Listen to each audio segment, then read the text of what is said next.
Hello everyone, welcome back to FPL STAR. Today I gonna discuss about FPL Popular Buy Sell comparison and ranking of player based on their performance for Game Week 26. I will also discuss about Game Week 28 possible blank fixer and also the cheap strategy for my team. So before starting, if you are new in this channel, please subscribe this channel. Now let's start.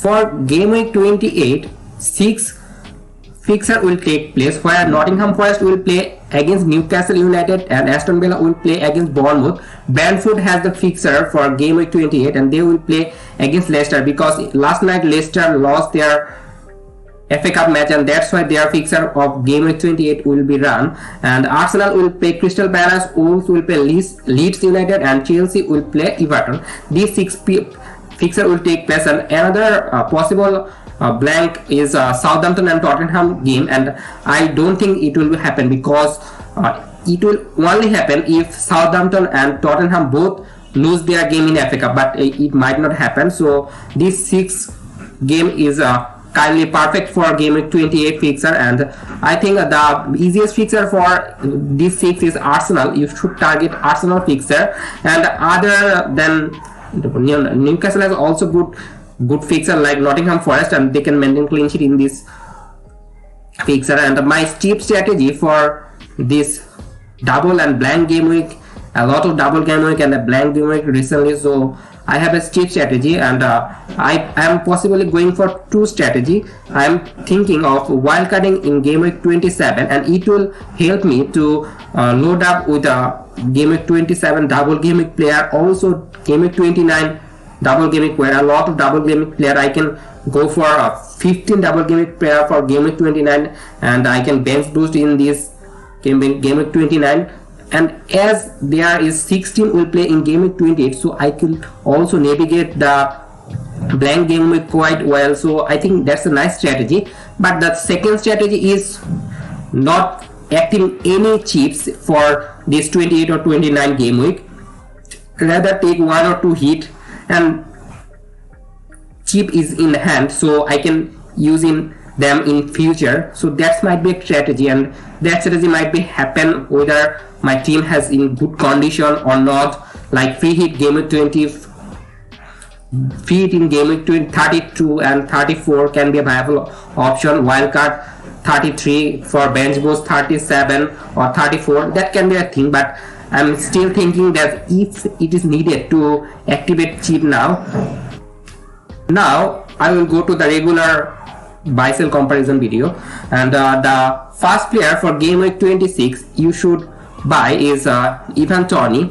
If he is not banned for FPL or English Premier League, then I think the best target for Game Week 26 is Ivan Toney because he has got double game week in 27, also got double game week in 29 and has a fixture in Game Week 20. This means he will get a lot of fixture. He has got 8 yellow card, I know, but still think that it's as uncertainty that he will get 2 yellow card recently, so he might be banned. But I think if he is fit and full final, then I think Tony is a must option for Game Week 26, and that's why he is essential. The second option is Marcus Rashford. A lot of FPL managers sell Marcus Rashford for Game Week 25, and I think for them buying Rashford is a must because Rashford is an amazing player in amazing form. Last 5 matches he got 50 points where his point per match is 10, so he's in great form player. Manchester United are playing good football, they champion in Carabao Cup, so they are in good shape. So you should go for Rashford if you don't have. The third one for Game Week 26 is Ben Mee, as he has got double game week in 27 and 29, also got a fixture in Game Week 28, so I think Ben Mee is nice option. And Brentford defense looks good recently, they maintain a lot of clean sheet, and in last 5 matches Brentford maintained 3 clean sheets, so that means targeting Brentford defense is a nice idea, and that's why I think going for Ben Mee is a good decision. The fourth option a player are going for is Raya, and I think Raya is now the best goalkeeper in FPL because he has got a lot of double game week and also fixed in blank game week, and he can also save a lot of shot, and this means if he maintain clean sheet, he will get bonus point as well as got some point because of his save, so he's a nice option to have. The other fifth and sixth position is fifth one is Watkins, and he is in great form. If you look at his last 5 matches, he got 40 points, so he's in great form, has a fixture in game week 28, and his fixture looks good. Crystal Palace Bournemouth is an easy fixture, and Watkins playing a very good football. He is quite attacking. He's the main man for Aston Villa in attack, so he consequently scoring in 5 matches, so he's a nice option to have, and he's a good one. And I prefer Raya and me before Watkins, because they have got a lot of fixture where Watkins has got one double gaming fixture only, but Raya and me, Tony, these three got 2 double gaming fixture. The sixth one is Mitoma. He had got 2 double gaming fixture, but he has a blank game week and 28. Mitoma, I think now for Brighton midfield, he is the best option, because Mars has some injury concern, so you should go for a player who is safe. So I think Mitoma is now a safe option for your team.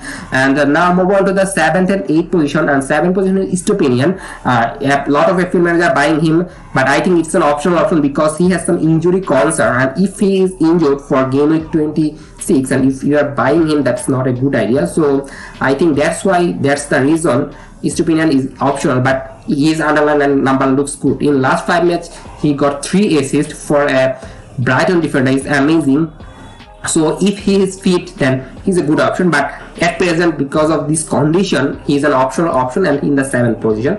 The 8th one people are buying is Bruno Fernandes, but I put him in the optional category, and I put him in the number 8 transfer, because Bruno Fernandes has got some attacking ability, or he's playing good football in right wing or in the center of midfield. But if you look at for Manchester United fixture, they have a blank in game week 28, so you have to navigate it, and they have a fixture in game week 26, which is Liverpool. It's a hard match, it's an away match, so that's why Bruno Fernandes is far less important than other midfielder or forward. Now move on to the last 2, and people are buying Saka, and I think it's an optional option because Saka is a good player and he's playing well, but if his underlying data doesn't look good now, in last 5 matches he got 26 points. He has good fixture, like Bournemouth is a very good fixture. If you still have Saka, it's a must hold, but if you don't have, it might not be a buy for you, because they have got double game week player, and if you are thinking of bench boosting in game week 29, so they are lead double game week player, so you can obviously not buying him for game week 26. And the 10th option is Luke Shaw, and I don't think Luke Shaw is now a good option because he has blank game week as well as Liverpool away is a hard fixture to maintain clean sheet. So that's why I think you should sacrifice some of Manchester United player, and Luke Shaw can be the one. The sell category I will now go to, and the first player you should sell is Thiago Silva. He is injured and his return date is unknown, so you need to sell him. And the second one is Darwin, and Darwin Nunes in last match he misses because of his injury, so shoulder injury, so he might again miss next match. It's a horrible transfer. A lot of FPL managers selling Kane for Darwin Nunes. It doesn't go well, so you might be tempted to sell Darwin, and I am agree with it, because even if he is fit, he has got minute concern, and that's the thing you should consider, and that's why Darwin is an essential sale. Now move on to the 3rd and 4th one, and is Perisic. A lot of FPL managers selling Perisic, and I think it's a nice idea because there is Ben Davies who is playing very well. Tottenham looks good when Ben Davies playing, so I think Perisic will now be rotated, so that's why you should sell Perisic. He is 5.5 million, a lot of price with him, so that's why I think he's an essential sale. The 4th one is Kevin De Bruyne, and his next fixture is Newcastle. Kevin De Bruyne recently are not totally nil for Manchester City. They are rotating a lot of their asset, so Kevin De Bruyne, that's why I think is a good sell, because you need player who will play for double gaming or blank gaming. So I think 12.3 million for a midfielder who has blank game week in 28, also doesn't got any fixture for double game week fixture for game week 27 and 29. That's why I think Kevin De Bruyne is a sale, and he's a good sale. Now move on to the 5th and 6th one, and 5th one is Mahrez, and I put Mahrez behind Kevin De Bruyne because recently Kevin De Bruyne playing much more minutes than Mahrez, because Mahrez is playing in the Champions League, and Pep Guardiola play Mahrez in the Champions League, so he's rotated a lot. So if you have Still Mahrez, I think it's now time to sell him, and a lot of FPL manager has Mahrez. That's the thing. When he's playing very well, but he are not in the minute, are not in the field, and most of the time because of rotation. So that's why Mahrez is not a good one to hold, and you should sell him. The sixth one is Mitrovic. In last match, he has not played for Fulham, but in FA Cup match he's playing from the start, so he is now fit. But I still think that you should sell Mitrovic because a lot of forward like Watkins or Tony has double game week fixer, so you might go for him. Even MBM has got double game week fixer, so you need to sell some of your forward. And Brentford looks very good attacking team, where Fulham is struggling to score goal, and Mitrovic is not in good form. In last 3 matches he got just 6 points, just 2 points per match, so it's not good, and that's why I think you should sell Mitrovic, and it's a good sell. The 7th and 8th one is Gakpo. A lot of FPL managers are selling Gakpo, but I think it's an option because he will play, because Darwin has got some injury concern. Firmino is not totally fit. He was playing some minutes, but he's not fit for 90 minutes, so Gakpo will start, and that's why I think you should deal with other problem in your team. And so Gakpo selling is not a very good idea, but you can sell him if you want to go for a midfield bot like Mitoma or other Brentford or Brighton midfielder. You can go for it. And the 8th one is Nikita, and I don't think it's a nice move because in last match he was benched and playing for 14 minutes, but now if you look at his fixture run is good, as Gabriel is not there. Nikita will play a less minute because there will be rotation with Trossard and Martinelli and Nikita, but still he will play. So if you don't have other transfer to make, then you need not sell Nikita because he might get good point in game week 26, because Bournemouth home is a nice fixture to play. Now move on to the number 9 and 10, and people are selling Salah, but I don't think it's a good move because Salah will play Manchester United. It's a home match, so there might be a chance for Salah to get some return. And Manchester United and Liverpool match, I think it will be open match, or so there might be a chance for Salah to get some attacking return in this match, and that's why I think you need not sell Salah. It's an ignore sell. The 10th one is people selling Odegaard, but I don't think it's a nice move because he has got Bournemouth in next match, and he will totally nailed and playing almost 85 or 90 minutes for Arsenal. So that's why I think you need not sell Odegaard, and you should ignore this kind of selling. And that's all for today. If you enjoyed this video, please like this video, and if you are new in this channel, please subscribe this channel, and don't forget to press the bell icon. Good luck for your team.